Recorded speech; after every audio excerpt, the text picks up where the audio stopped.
عید اس چیز کا نام نہیں ہے کہ نئے کپڑے پہن کر نکلو، سوٹٹ بوٹٹ ہو کر نکلو، 3 پیس اپنے آپ کو بنا کر ماشاءاللہ بڑا زبردست قسم کا، اس چیز کا نام عید نہیں ہے۔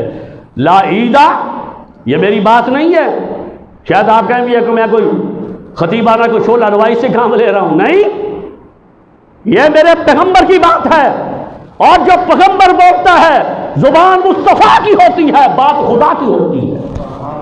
میں انہی کی بات کرتا ہوں، زبان میری ہے، بات ان کی، میں انہی کی محفل سنوارتا ہوں، چراغ میرا ہے، رات ان کی۔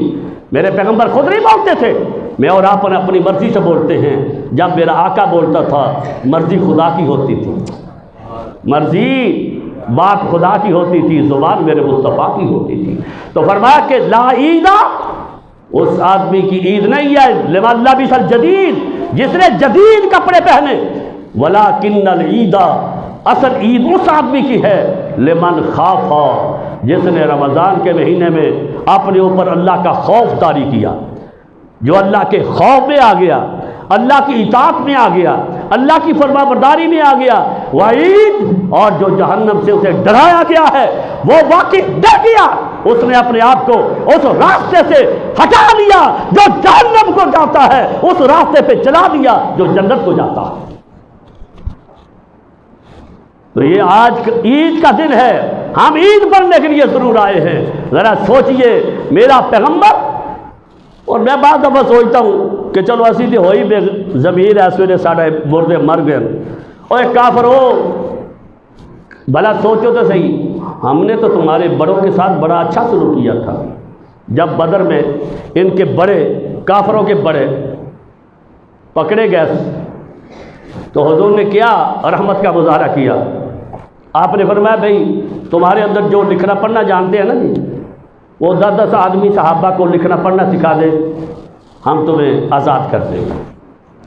بعض نے کہا کہ حضرت ہم لکھنا پڑھنا تو نہیں، ہم آپ کو فدیہ دے دیتے ہیں، تو فرمایا یہ بھی ٹھیک ہے، فدیہ دے کر انہوں نے فدیہ منگوایا، حضور کو دیا، آپ نے آزاد کر دیا۔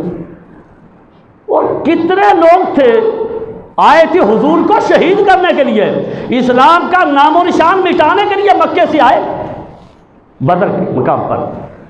اور جب میرے پیغمبر نے ان سے پوچھا ہاں آپ کیا کہنا چاہتے، کہتے سر ہم لکھنا پڑھنا بھی نہیں جانتے، یہ بھی نہیں کر سکتے، ہمارے پاس تو گھر میں ہے ہی کچھ نہیں، ہم تو بڑے غریب اور فقیر سے لوگ ہیں، تو آپ ہمیں بغیر فدیے کے آزاد کر سکتے ہیں؟ ہائے میرے پیغمبر کی شان رحمت پہ قربان جائیں، آپ نے فرمایا جاؤ محمد نے تمہیں بغیر پیسے کے فدیے کی آزاد کر دیا۔ سبحان سبحان اللہ۔ اوے کافروں، ہم نے بدر کے مارکہ پر تمہارے بڑوں کو ان کے پاس کچھ نہیں تھا، ہم نے بغیر فدیے کے، ہمارے اکابر نے، ہمارے بڑوں نے، ہمارے پیغمبر نے تمہارے بڑوں کو آزاد کر دیا تھا، کثیر تعداد میں آزاد کر دیا تھا۔ اوے بدبختوں، اپنے بڑوں کی لاج رکھ لو، ہماری ایک بہن کو ہی آزاد کر دو۔ اوے کوئی تو تانی طرف آ جائے، ایک ہماری بہن کو۔ اور جو پہلا دور تھا، کافر تھے نا، کافر، کسی کافروں کے اندر بھی سارے بے غیرت نہیں ہوتے، ان کے اندر کسی کے اندر شرم حیا بھی ہوتی ہے۔ اس دور کا ہرکل بدماش، اس دور کا، پھر حضرت فاروق اعظم نے تو پھر مار مار کے انہوں نے جناب علی پسلیاں توڑی نا، عمر ابن خطاب اڑا کے رکھ دیا، کیسر کے ٹکڑے کر دیے۔ اور جب ابتدائی ایام تھے،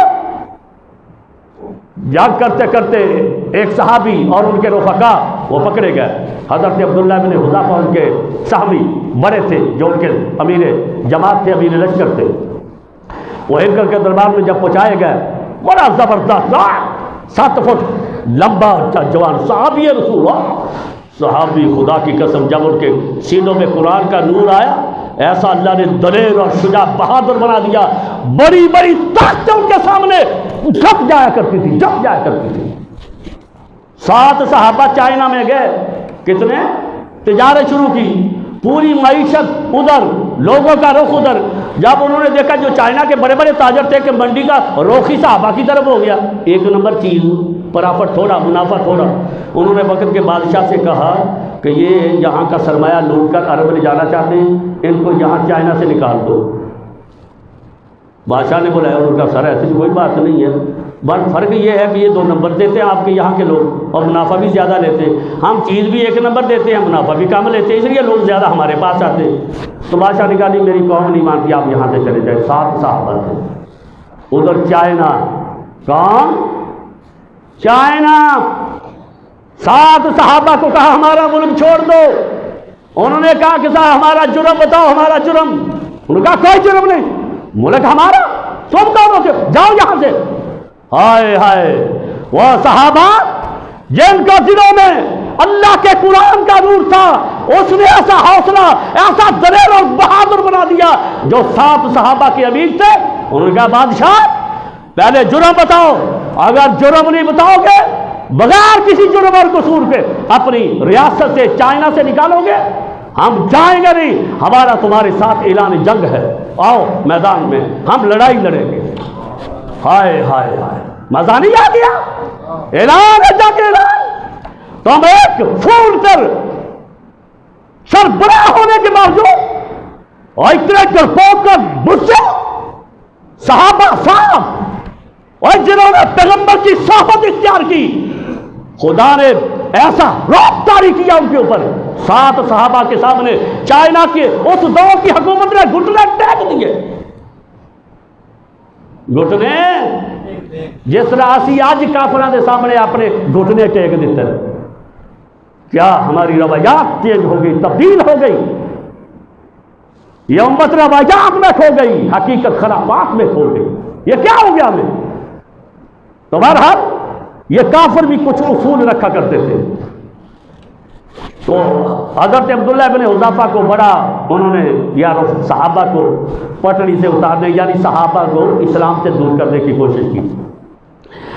تو بار دیکھا کہ صحابہ تو ڈٹے ہوئے ہیں، کوئی لچک ہے ہی کوئی، اور سیدھے ماشاءاللہ تھوڑا جا چمک دیکھتے ہیں نا، وہ کہتے ہیں روٹی کھاؤ شکر سے، دنیا کماؤ بکر سے، اور سیدھے بس پیسے سے پجاری ہیں، پیسہ آنا چاہیے تھا پاوے جی بھی آ گئے۔ صحابہ وہ تو ڈٹ گئے۔ تمہارا وہ کافر تھا لیکن اس کے اندر کو تھوڑی سی غیرت تھی، رمق تھی، وہ بڑے پن کا اس نے مظاہرہ کیا۔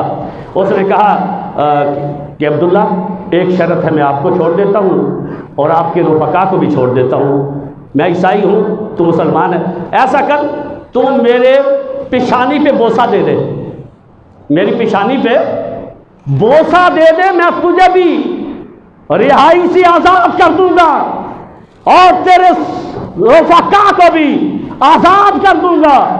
تو حضرت عبداللہ بن حذافہ فرماتے ہیں پھر اگر میری بات کرتا، خدا کی قسم جان دے دیتا، لیکن اس کے چہرے پہ بوسہ نہ دیتا، لیکن مجھے محمد کے صحابہ یہ جو سینکڑوں کی تعداد میں یہ میرے سامنے تھے، میں نے ان کی وجہ سے اس کافر بادشاہ کے ماتھے پہ بوسہ دیا، میں نے بوسہ دیا، اس نے مجھے بھی آزاد کر دیا اور میرے ساتھیوں کو بھی آزاد کر دیا۔ اور جب یہ مدینہ منورہ میں حضرت فاروق اعظم کے پاس آتے ہیں، اطلاع تو پہنچ چکی تھی، ریسٹ ہو گئے، گرفتار ہو گئے، تو جب آئے دیکھ کر حیران ہو گئے، یہ کیسے ممکن ہوا؟ انہوں نے کہا کہ حضرت ایسے ایسے۔ تو حضرت نے عبداللہ بن حذافہ کو بلایا اور اپنے سامنے بلا کر ان کے ماتھے کو بوسہ دیا، فرمایا کہ تو نے کافر کے چہرے پر، اس کے ماتھے پر بوسہ دے کر محمد کے صحابہ کو آزادی دلوائی ہے، اور تو اتنا عظیم ہے، آج عمر تیرے ماتھے کو بوسہ دینے کے لیے تیار ہے۔ اس وقت کافروں کے بھی کچھ اصول ہوتے، کچھ غیرت۔ اور کافروں اس غیرت کا مظاہرہ کرو، اگر ہم بے ضمیر ہو چکے ہیں، اپنی بیٹی اور بہن کو واپس نہیں لا سکے، اور کچھ تم ہی بڑے پن کا مظاہرہ کر دو، ہونا چاہیے یا نہیں؟ ان کو بڑے پن کا مظاہرہ کرنا چاہیے۔ ایک عورت سے کیا لڑائی ہوتی ہے؟ اور تم اتنے بے غیرت ہو، عورت سے کیا بیچاری کا کرنا چاہتے ہو؟ بہرحال مجھے آپ کو، حکمرانوں کو، ارباب اقتدار کو، سیاستدان، اپوزیشن ہو یا ارباب اقتدار، مولوی پیر، یعنی ہر آدمی اس بات پہ سوچے کہ ہم نے کیا کیا۔ یہ خوراک بھیج دینا کہ ہم نے حق ادا کر دیا، نہیں، یہ تو تھوڑا سا حصہ ہے، اصل تو حق یہ تھا کہ جو ہی اسرائیل ایک ظالم کے طور پر غزہ پہ حملہ آور ہوا، ہمیں فوری طور پر اٹھ کھڑا ہونا چاہیے تھا اور ان بھائیوں کے ساتھ ہر مسلمان پہ اس وقت جہاد فرض ہے، جہاد فرض ہے۔ جب مسلمان کافر کا مقابلہ نہ کر سکے پھر دائیں بائیں کی جتنے مسلم ریاستیں ہیں ان کے اوپر جہاد فرض ہو جاتا ہے۔ اب جہاد فرض ہے، پتہ نہیں کیا رکاوٹ ہے، صرف رکاوٹ ایک ہی ہے، اس بابا جی کا حکم نہیں جن بابا جی سے ہمیں ڈالر ملتے ہیں۔ کاش ہمارے حکمران ان کے ڈالروں سے بے نیاز ہو جائے، اور تمہاری اس وقت نظر ڈالر پہ ہے، کل قیامت کا دن ہوگا، ایک ہی چیز رکھ لو، یا میرے مصطفیٰ کی رحمت پہ نظر رکھ لو یا امریکہ کے ڈالر پہ نظر رکھ لو۔ اگر ڈالر پہ نظر ہوگی محمد کی نظر رحمت نہیں ہوگی۔ پیغمبر کی نظر رحمت کو اپنی طرف متوجہ کرنا چاہتے ہو، ڈالروں کے اوپر تھوکو، مرنے کے بعد تمہیں ڈالر کام نہیں آئیں گے، مرنے کے بعد حضور کی سفارش کام آئے گی۔